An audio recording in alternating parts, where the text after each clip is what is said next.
नमस्कार, 99 न्यूज के इस खास खबर में आपका स्वागत है। मैं हूं आपके साथ सोमनाथ तिवारी। 2 सालों से पंजाब की रोपड़ जेल में बंद बसपा के बाहुबली विधायक मुख्तार अंसारी को उत्तर प्रदेश लाने के लिए बांदा पुलिस रवाना हो गई है।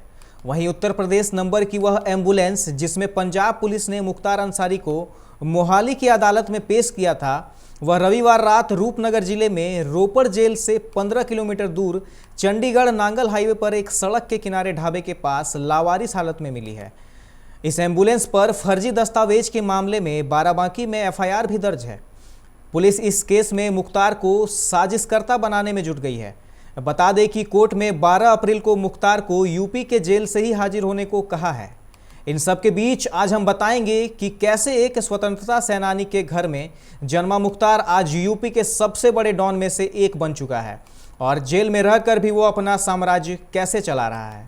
गैंग्स ऑफ वासेपुर तो आपने देखी ही होगी। उतने ही खतरनाक तरीके से काम करने वाले गैंग्स यूपी के बनारस, मऊ, गाजीपुर और जौनपुर में 2009-10 तक पूरी पॉलिटिक्स पर हावी थे। ये वो दौर था जब मुख्तार अंसारी का कारवां निकलता था तो लाइन में 19-20 एसयूवी गाड़ियां गुजरती थी। सारी गाड़ियों के नंबर 786 से ख़त्म होते थे। किसी की क्या मजाल कि पूरे शहर का भारी भरकम ट्रैफिक उसे 2 मिनट भी रोक सके।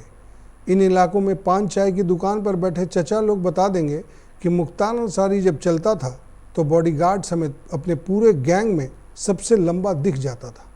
अब मुख्तार अंसारी की फैमिली हिस्ट्री सुनेंगे तो 2 मिनट बाद पता चलेगा कि आपका मुंह खुल गया था। इनके दादाजी कांग्रेस के कभी प्रेसिडेंट रह चुके मुख्तार अहमद अंसारी थे। इनके भाई अफजाल 4 बार कम्युनिस्ट पार्टी से एमएलए रह चुके हैं और 1 बार समाजवादी पार्टी से। अंसारी का कहना है कि इनके अब्बा और दादाजी फ्रीडम फाइटर थे। साथ ही चाचा और दादाजी नेहरू, सुभाष चंद्र बोस और गांधी जी के काफ़ी करीबी थे। चाचा हमीद अंसारी अलीगढ़ मुस्लिम यूनिवर्सिटी के वीसी भी रह चुके थे। मुख्तार को हॉकी, फुटबॉल और क्रिकेट बहुत पसंद है। पहाड़ों में घूमना भी उसे पसंद है। लगभग पूरा हिमालय वो घूम चुका है। फिल्में भी देख लेते हैं, बस फुर्सत ज़्यादा नहीं मिल पाती। गुलजार की माचिस काफ़ी पसंद आई थी। कंपनी देखना चाहते थे। सिनेमा हॉल के मालिक से बतिया के हॉल 4-5 बार खाली भी करवा चुके थे, लेकिन टाइम ही नहीं मिला देखने का।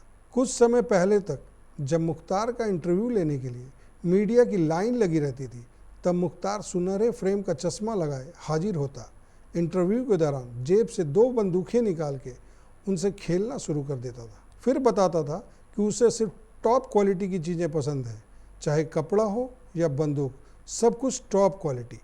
रिवॉल्वर 957 मैग्नम और राइफल 975 मैग्नम की उसे पसंद है। मुख्तार इंटरव्यू देने के लिए जल्दी तैयार नहीं होता था, क्योंकि उसे लगता था कि अगर वह बोलना शुरू किया तो सब बोल देगा, क्योंकि वो दूसरे नेताओं जैसा नहीं है, बल्कि जनता, खास तौर पर गरीबों का सेवक है।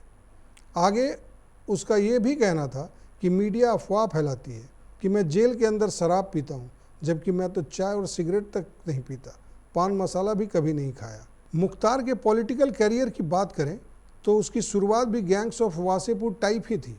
कोयला, रेलवे, शराब का ठेका, गुंडा टैक्स, यही सब। जब पूर्वांचल में 1970 के दौर में कई सरकारी योजनाएं लाई गईं तो उनके ठेके हथियाने की होड़ में कई गैंग भी उभरने लगे। मुख्तार मकनू सिंह के गैंग से ताल्लुकात रखता था। दूसरी तरफ साहेब सिंह का गैंग था। सैदपुर में एक प्लॉट को लेकर दोनों गैंग्स में भिड़ंत हुई और यहीं से दुश्मनी का दौर शुरू हो गया। उधर साहेब सिंह गैंग से अलग होकर ब्रजेश सिंह गाजीपुर में फ्रीलांस ठेकेदारी और गुंडागर्दी करने लगा। यहाँ फिरौती, रंगदारी, किडनैपिंग और करोड़ों की ठेकेदारी को लेकर मुख्तार और ब्रजेश के गैंग में भिड़ंत होती रही। 1995 के करीब मुख्तार अंसारी पॉलिटिक्स में उतर आया और 4 बार मऊ से एमएलए बना। पहला चुनाव बसपा से और बाकी निर्दलीय लड़ा और चुनकर भी सदन में तक पहुंचा। 1990 से 2008 के करीब तक बनारस, गाजीपुर और जौनपुर दोनों गैंग की दुश्मनी के बीच अपराध का गढ़ बन गया। इस जमाने में बनारस, जौनपुर के लोगों को क्राइम के मामले में बॉम्बे की फीलिंग आती थी। और तो और कई कहानियाँ स्कूली लड़कों के जाने अनजाने इस गैंगवार में घुस जाने और यहाँ तक कि कट्टा वट्टा रखने की भी है। अब बताते हैं मुख्तार अंसारी की रॉबिन हुड वाली इमेज के बारे में। लड़की के शादी के लिए पैसा चाहिए, लड़के को सरकारी नौकरी दिलानी हो या कोई सरकारी ऑफिस में बार बार दौड़ा रहा हो तो आम आदमी मुख्तार के पास जा सकता था। और तो और लड़की की शादी में दूल्हा कतरा रहा हो तो दूल्हा उठवाने तक का काम भी मुख्तार के हाथ से हो सकता था। मऊ, बनारस और गाजीपुर में बुनकर उद्योग के सामने सबसे बड़ी चुनौती बिजली की थी। मुख्तार ने इस मामले को सीरियसली लिया और कुछ ही दिनों में एक समस्या काफ़ी हद तक सुलझ गई। इसके अलावा इसमें भी चचा लोग की राय जानना चाहें तो मुख्तार बड़ा क्रिमिनल था, मार काट करता था, लेकिन आम आदमी को कुछ नहीं बिगाड़ता था, बल्कि बड़े पॉलिटिकल दांव-पेच के बीच उनका भला ही हो जाता था। इसी वजह से मुख्तार अंसारी की पॉलिटिकल ताकत बढ़ती गई। 2002 में ब्रजेश सिंह और मुख्तार अंसारी की भयानक लड़ाई में मुख्तार गैंग के 3 लोग मारे गए। ब्रजेश सिंह भी जख्मी हो गया। उसके मरने की खबर आई, लेकिन महीनों तक किसी को कानो कान खबर नहीं लगी कि ब्रजेश सिंह जिंदा है, और उसके वापस न आने तक मुख्तार का वर्चस्व पूरा था।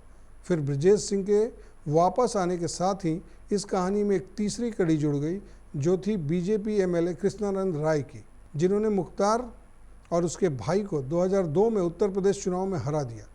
इसमें ब्रजेश सिंह ने उनको समर्थन दिया। अब गाजीपुर, मऊ इलाके में हिंदू मुस्लिम वोट बैंक बनने लगे। आए दिन सांप्रदायिक लड़ाइयाँ होने लगी। ऐसे ही एक मामले में मुख्तार गिरफ्तार हो गया। 2005 में मुख्तार जेल में था, तब कृष्णानंद राय को उसने खुली सड़क पर मरवा दिया। AK-47 से करीब 400 गोलियां चली और कृष्णानंद राय समेत 7 लोग मारे गए। उन 7 लाशों पर 67 गोलियों के निशान थे। दिन दहाड़े ऐसी घटना से बीजेपी के खेमे में दहशत फैल गई। FIR दर्ज हुई, लेकिन वहां के SP ने इस मामले में कुछ भी बोलने से इनकार कर दिया। और तो और बीजेपी के कुछ नेताओं की मांग के बावजूद सरकार CBI जांच कराने से कतरा रही थी। CBI ने बढ़ते दबाव के जवाब में केस को छोड़ दिया। फिर कृष्णानंद राय की पत्नी ने दोबारा FIR फाइल की और 2006 में जांच शुरू हो पाई। 2006 में ही शशिकांत राय की हत्या कर दी गई, जो इस मामले के गवाह थे। शशिकांत राय ने मुख्तार और उसके साथी मुन्ना बजरंगी के गुर्गों की पहचान कर ली थी। पुलिस ने इसे आत्महत्या करार दिया और मामला रफा दफा हो गया। कृष्णानंद की हत्या के बाद ब्रजेश सिंह गाजीपुर मई इलाके से फरार हो गया।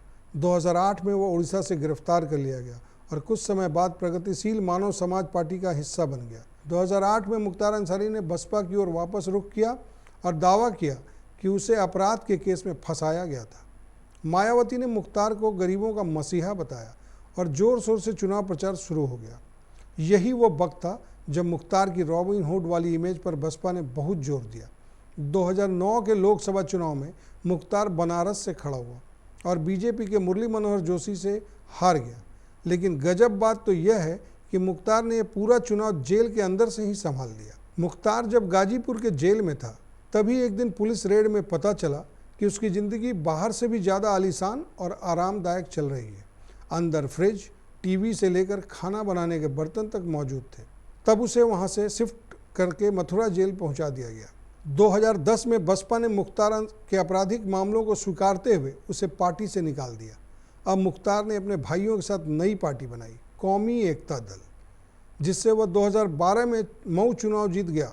2014 में मुख्तार ने ऐलान किया कि वह बनारस से नरेंद्र मोदी के खिलाफ चुनाव लड़ेगा, लेकिन बाद में उसने यह कहकर आवेदन वापस ले लिया कि इससे वोट सांप्रदायिकता के आधार पर बढ़ जाएंगे।